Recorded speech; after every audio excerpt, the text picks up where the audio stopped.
모공 관리는 딱 3가지만 기억을 하시면 됩니다.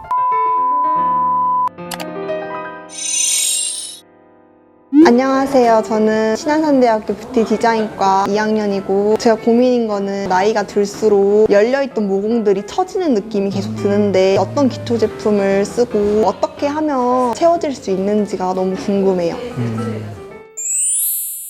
안녕하세요. 코리아나 바이오 SNL 스킨앤라이프 뷰티 어드바이저 박현우 팀장입니다. 반갑습니다. 앞서 학생분들이 질문을 주신 모공이 어떤 이유로 넓어지고 이렇게 넓어진 모공을 어떻게 관리를 해야 되는지에 대해서 설명드리는 시간을 갖도록 하겠습니다. 모공의 정의에 대해서 설명을 드리면 모공 그 글자 자체로 털이 나오는 구멍을 말합니다. 털이 자라나는 이 구멍에서는 피지선이 연결되어 있는데 피지가 배출되는 곳이기도 합니다. 모공이 넓어지는 그 원인에 대해서 요약해서 말씀을 드리면 피지 분비가 많아지면 모공이 넓어질 수 있습니다. 피지 분비가 많아지는 원인은 과음을 하시거나 아니면 과로를 하시거나 잠을 못 자는 거죠. 그렇게 돼도 피지 분비가 좀 많아지게 된다고 합니다. 이 모공 사이즈는 사실은 좀 정해져 있는데 이 피지선에서 피지가 과다하게 분비가 되면은 당연히 이 사이즈가 커지게 되겠죠. 아마도 풍선에 바람을 많이 넣고 빼면은 이 풍선 사이즈가 커지는 것처럼 이 모공 사이즈가 넓어질 수 있습니다. 그리고 두 번째는 주변에 그 섬유 조직이라고 있습니다. 나이가 들면서 모공 벽을 이루고 있는 그 섬유 조직이 감소를 하면서 탄력이 떨어지는 거죠. 막말로 이렇게 느슨해지는 건데 그렇게 느슨해지면은 이 모공 사이즈가 넓어질 수 있습니다.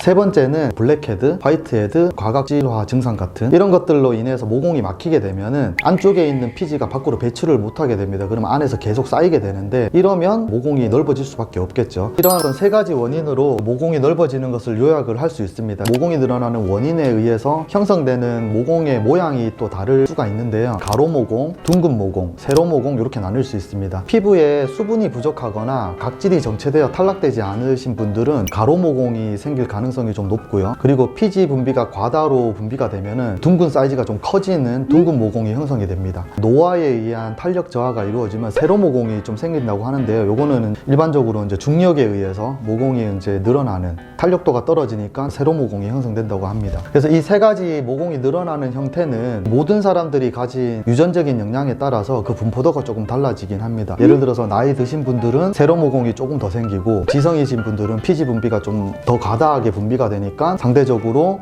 건조하신 분보다도 둥근 모공이 좀 많거나 이런 어떤 차이가 있을 뿐이지 전체적인 모공에 대한 모양은 가로 모공, 둥근 모공, 세로 모공 이렇게 3가지를 다 가지고 있습니다. 결과적으로 한 가지 모공 형태를 타겟으로 케어해 주는 것보다도 전체적으로 수분 부족, 각질 정체, 피지 과다, 노화로 인한 세로 모공 이런 걸 전체적으로 케어해 줄 수 있는 화장품을 선택하시는 게 좋습니다. 모공 관리는 딱 3가지만 기억을 하시면 됩니다. 청결함, 탄력, 보습 케어입니다. 솔루션 첫 번째는 비타민 A 성분을 가진 레티놀 제품을 바르는 겁니다. 레티놀 제품은 여드름성 피부나 아니면 피지 분비를 조절하기 위해서 개발된 성분이라고 합니다. 근데 현재는 주름 개선 기능성 성분으로 아이크림이나 크림에 적용이 되고 있는데 이 레티놀 성분은 식약청 주름 개선 기능성 고시 성분으로서 모공의 섬유질 강화나 각질 예방, 피지 분비 개선에 효과를 가집니다. 저희 코리아나 화장품에도 좋은 레티놀 제품이 있는데 저희가 소개해드립니다. 이 제품 부모님한테 선물 드릴 거예요. 진짜 너무 좋아하셔가지고. 근데 진짜 모공에 트러블 생기는 사람들 있잖아요. 그 사람들은 자기 전에 그 레티놀 제품 바르고 자면은 진짜 좋아.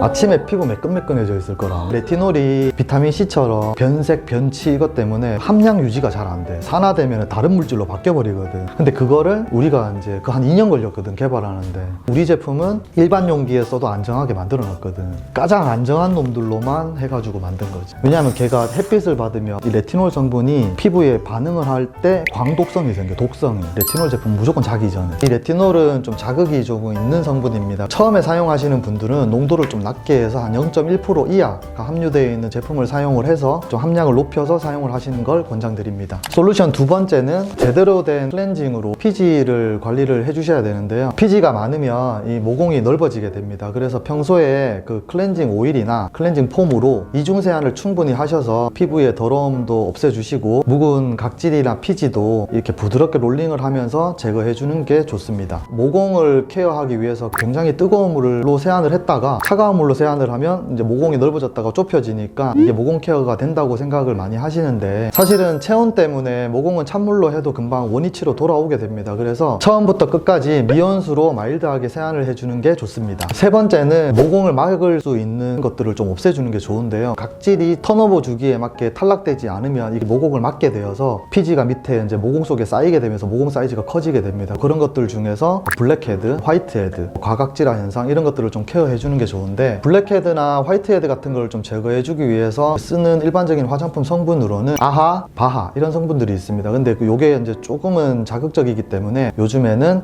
아하 대신 파하, 바하 대신 라하 이런 식으로 좀 마일드한 성분도 나와 있으니 본인의 피부 특성에 맞게 제품을 구매하시는 것도 좋을 것 같습니다. 코팩으로 이렇게 붙여서 필오프 타입으로 떼내는 타입이 있거나 물리적인 스크럽제 같은 걸로 피부를 이렇게 롤링하면서 각질을 제거해주는 제품들이 있는데, 피부에 굉장히 자극적이기 때문에 본인이 피부 타입에 맞게 아니면은 그 횟수를 조금 제한을 해서 사용을 하는 것을 권장드립니다. 네 번째 솔루션은 미백 성분이 함유되어 있는 제품을 추천드리는데요. 모공 주변에 멜라닌 색소가 침착되게 됩니다. 같은 모공 사이즈더라도 이렇게 멜라닌 색소가 침착되어 있으면 저희가 우물을 이렇게 보면은 좀 어두우면 더 깊이 보이듯이, 같은 모공이더라도 테두리가 좀 멜라닌으로 색소 침착이 돼 있어서 훨씬 더 모공이 깊어 보이거나 넓어 보이게 됩니다. 그래서 이런 모공을 화장품 쪽에서는 멜라닌 모공이라고 하는데, 미백 제품을 바르면서 이런 거를 같이 좀 케어를 해주면 모공 케어 하는데 도움이 될 거라고 생각을 합니다. 다섯 번째 솔루션은 모공을 최대한 막지 않는 성분을 선택을 하시는 게 좋고, 보통은 몬코모도제닉 테스트 완료 이런 식으로 제품이 표기가 되어 있습니다. 아니면은 뭐 오일 프리 제품을 선택을 하시면 됩니다. 코모도제닉이라고 해서 여드름을 유발할 수 있는 이런 뜻을 가지고 있습니다. 이게 다시 말하면은 모공을 막을 수 있는 그런 말로도 표현을 할 수 있죠. 이렇게 모공을 막을 수 있는 화장품 성분 중에 하나는 이소프로필 미리스테이트, 이소프로필 팔미테이트, 라놀린, 미네랄 오일, 코코넛 오일 이런 성분들이 들어가 있는 화장품은 조금 배제를 해주시는 게 좋고, 단 기초 화장품을 선택을 하실 때 논코모도제닉이나 오일 프리 제품을 선택을 하시면 보습력을 조금 부족하다고 느끼실 수 있습니다. 저는 좀 밸런스를 맞추는 게 중요하다고 생각을 하는데, 피지 분부량이 좀 많다 이러신 분들은 오일이나 왁스 성분들이 상대적으로 좀 적게 들어있는 로션 타입이나 수분 크림을 선택을 하시는 게 모공에 나쁜 영향을 주지 않으면서 피부에 보습력을 부여할 수 있는 제품이라고 제가 추천드리고 싶습니다. 이상으로 코리아나 바이오 뷰티 어드바이저 모공 솔루션을 마치겠습니다. 감사합니다. 구독, 좋아요, 알림 설정 부탁드립니다.